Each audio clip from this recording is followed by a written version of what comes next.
pressure tester from HP Plastic Machina. When you receive the product, you will have an arm for placement of the laptop, of the computer. You need to assemble it here. Here you have two the brackets for placement of the arm for the laptop. Yeah, you can easily assemble it. Then the software is already installed and the laptop is included.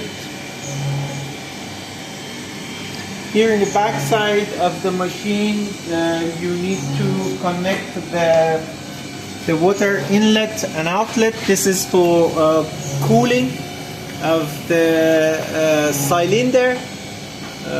Just under the hopper, there is a sleeve for the cooling of the cylinder. Under the hopper, connect the inlet and outlet connection to the water. Here you have some controls for the run key of the extruder. You have two modes for the run. It has manual and PC control. Whenever I want to run the extruder manually, I need to switch to manual mode and turn the run key on. Then the extruder will be working. When I'm going to start the testing, I want to run the machine by computer. I need to switch to PC. Here we have a manual pump, melt pump. In any case that the melt pressure after the melt pump is increased and you want to reduce it to release the cartridge, the breaker plate holder, you need to use this manual key to run the servo motor of the melt pump to reduce the pressure after the pump. Here you have two indicators for pressure, for melt pressure after the melt pump and before the melt pump. We see here the melt pressure before the melt pump. I mean, this is the end point of the extruder, and the pressure now it shows 123 bar. And after the melt pump, we don't have any pressure. When I run it, you will see that the pressure after the melt pump will also be increased. These two indicators have safety relays to stop the servo motor of the melt pump and also for stopping the main motor in case of pressure increased above the set point of these indicators. I'm showing you how much is it. On this indicator, when you click on mode key, you see L set. This is the value we set here on this indicator. In any case, the pressure increased above 130 bar, the main motor will be stopped automatically. And you can change it in case of need. And here we already set it to just press mode key.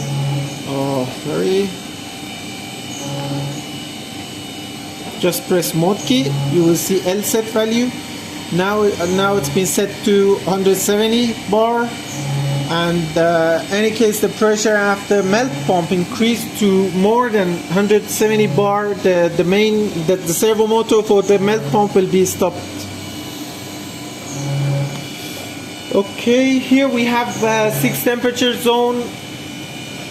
You can set the temperatures for the cylinder and for the heating element of the melt pump, and here the end heating element. You can set the temperatures on these indicators. These temperature controllers are working separate than the software. I mean, you can when you're starting the machine, you can set the temperature and the temperature will start raising. Setting the temperature is easy. Just click on arrow keys, left. Again, you can change any digits of the set temperature. For example, I'm setting it to 220, reducing it, and clicking on mode and holding it. The set value is done. Here you can also set the temperature. Another important thing, the safety function of the machine is that when the temperature on each of these heating elements is lower than the alarm set value of each indicator, the command to the main motor will not going to the main motor inverter, and the motor will not be working. Here we have alarm set value on power 1. Here, let's see how much is the alarm value. Just push the mode key and hold it until power 1 is appear, then release it. Then you see alarm 1. The value is 170 degrees centigrade.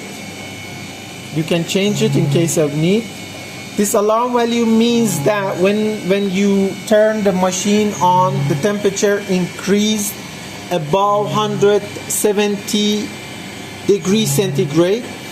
The alarm contact will be activated on the indicator, and whenever all of these alarm contacts activated on all of 6 indicators, the timer, here we have a digital timer already set to 25 minutes.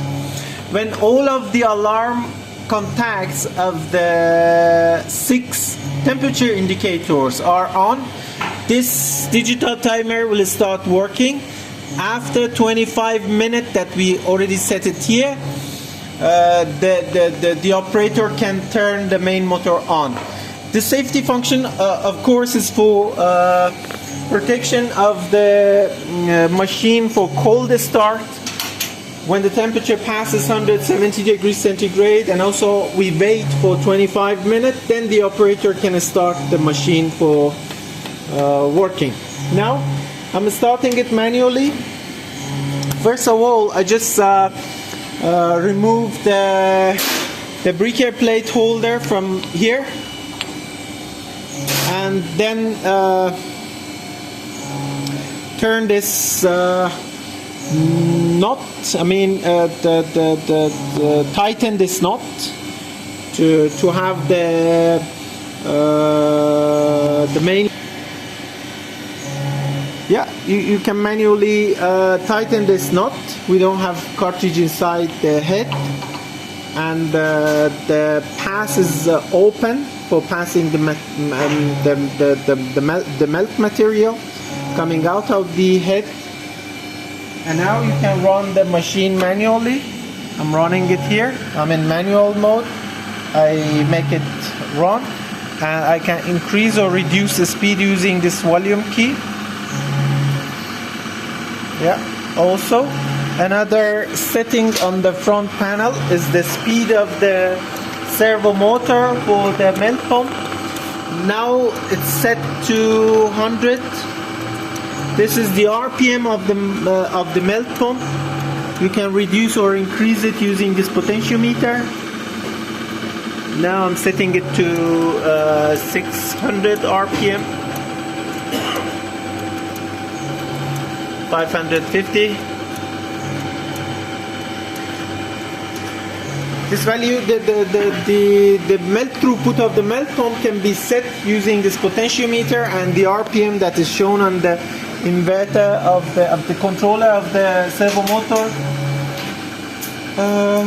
Here we have hopper. The hopper has 3 positions. You can put it to close mode, and making the hopper empty is easy using this position for the hopper. Coming back here, just pull this knob and turn it to bring it to the working position. I'm adding some granule.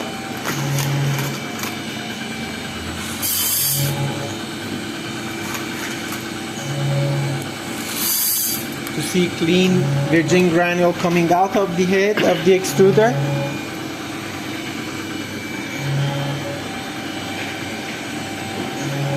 Then after the head and the cylinder is cleaned and the white virgin material coming out, Then we can add the breaker plate cartridge, the breaker plate holder, and also the filter. You see here we have different size of filters.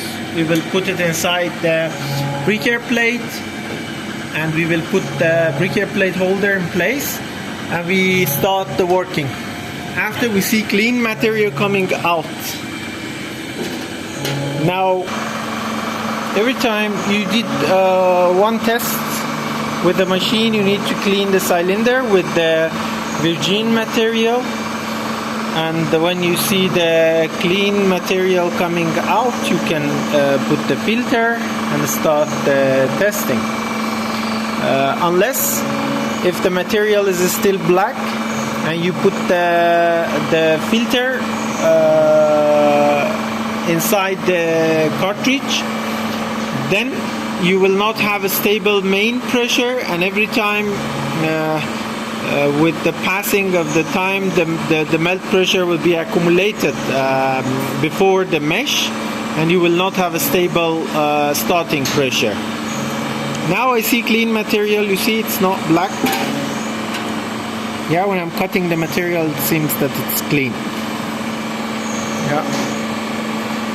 Okay, I'm stopping to put the mesh. Just stopping the extruder, the main motor, to put the filter. As I said, we have different sizes of the filters. This one, for example, is 10 micron. We have backup mesh and also the fine mesh that is being put with the attached together using a seal ring, aluminum seal ring. We will put it here. Yeah, and we will put inside the head. Yeah, using this wrench, you will open the knot at the head of the machine. Yeah, so that you can place the breaker plate holder into the head like this. It's easy. Yeah. Yeah, after we put the breaker plate holder with the mesh into the head, we are tightening this head knot. Yeah, be sure that you make it tight to have fully sealed mesh. I mean, when we are tightening this knot, we are just pressing the sealing aluminum sealing rings around the mesh, and it will be fully sealed mesh. And the okay, now we are ready to test. I'm coming to PC. Just turn the switch to PC side. Yeah, make it run to PC here. You will set the set point. The set point of the cylinder pressure could be between 30 and 60 bar. Now I'm starting with 40 bar or 30 bar. We can set the parameters of the sample piece here. Here we have the graphic display of the melt temperature. We have on the second tab, we have melt pressure after pump. Here on the third tab, we have melt pressure before pump. I set the melt pressure before pump to 30 bar, and now we can start the test. I'm starting, and then turn the switch.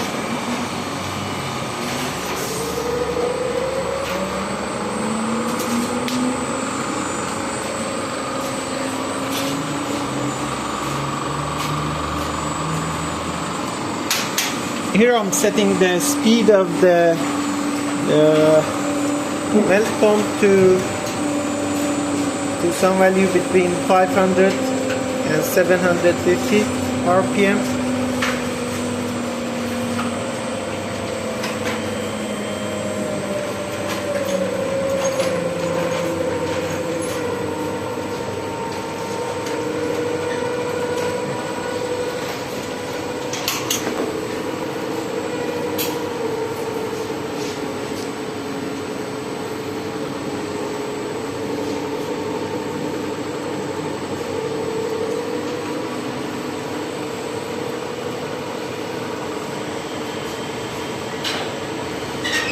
Now as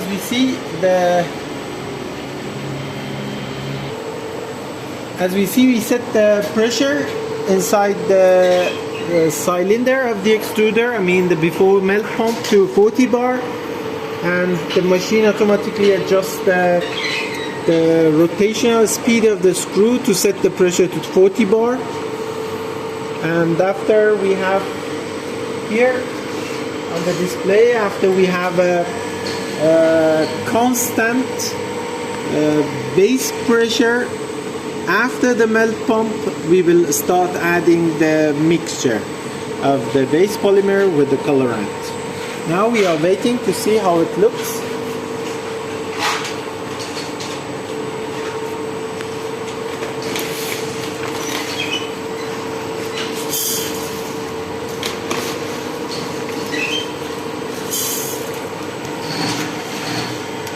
Already finished.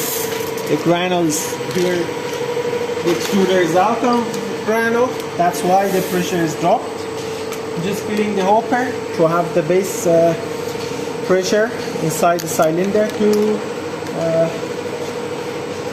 30 bar. Yes, we set it to 30 bar.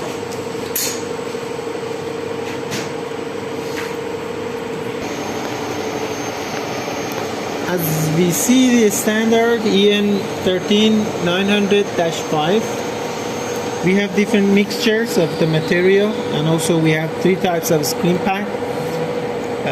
Now we use 10 micron for the screen pack, and also for the mixture we have different kinds of mixtures. For example, mixture 1 and 2, 200 gram, including for the Masterbatch of 40% colorant, we need to make it 187.5 gram of the base polymer with a 12.5 gram of the Masterbatch. Now I use this mixture. It's a 1000 gram, and mix like this, 200 and 800 of the base polymer and the Masterbatch.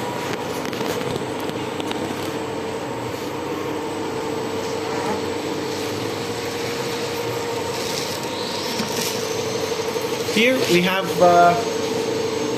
the graphic display of the melt pressure after pump. When we have a stable pressure after melt pump, this is around 17 bar, we can start the testing. I mean, when you have a stable pressure, horizontal line of the pressure after melt pump, and you see the hopper is empty, and you see the main screw from the top side,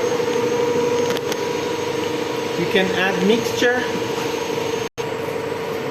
And when you see the main virgin granule is finished inside the hopper, and you see the main screw of the machine from the top side, you will add the mixture. As I said, I'm testing mixture 2. That is 1 kilogram, 1000 gram of the mixture, 800 gram from the main virgin material, and 200 gram from the Masterbatch. When I see the main screw, I will add the material, and we have constant base pressure here. When the pressure graph after the melt pump is going horizontally and it's a stable line, we will start testing using the mixture. Yeah, when you see the horizontal line of the pressure after the melt pump, it means that you have a stable base pressure, and we will add mixture to the hopper.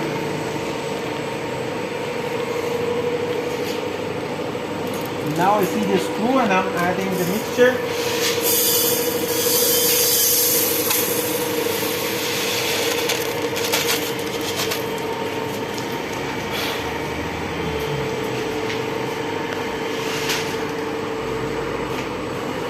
Then after adding the mixture, we will wait for the mixed material coming out. I mean, in this case we have black Masterbatch. When we see black material coming out, then the pressure after melt pump will start increasing, and we will record the pressure, and we calculate, the software will calculate the filter pressure value according to this graphic display. Yeah, the FPV value will be Pmax minus PS, that is the start pressure, divided by MC, that is colorant quantity in terms of grams. Here we have such a graphic display of the pressure after melt pump. We have stable pressure here, that is number 2. We have maximum pressure. We have max pressure here. We will have a minus a max and a stable pressure divided by MC will be the filter pressure value of this Masterbatch. Now we are waiting. We have stable pressure here. We are waiting for the material, mixed material coming out of the head. Now we see the black material coming out of the head, and the pressure after the melt pump starts raising. We will be waiting here for the max pressure to be accumulated after the melt pump to see in this graph, that is melt pressure after melt pump, to calculate filter pressure value based on this base pressure and max pressure. The software will calculate it automatically, and now we are waiting to see how much will be increased. Okay, now we see that the pressure after melt pump is increased up to 34 bar. Here we have the material just going to be ended here inside the hopper. And the calculation is in this way. We have blue cursor. You will bring this blue cursor to the maximum point of the pressure. The pressure now being increased, still being increased because of that we see how mixture material inside the hopper. We will bring it to the maximum point of pressure. We have the yellow cursor on the base pressure. We have here mass of colorant. In this case is 80 grams of colorant. We have 200 grams of the Masterbatch with the 40% of the colorant inside the Masterbatch. The final colorant mass will be 80 grams. And we have filter pressure value being calculated here. And you can make the report here after test is done. You can easily report the graphs and results in Microsoft Word using this key, report key. It's easy to use, and this is filter pressure tester from AHP Plastic Machina. Thank you.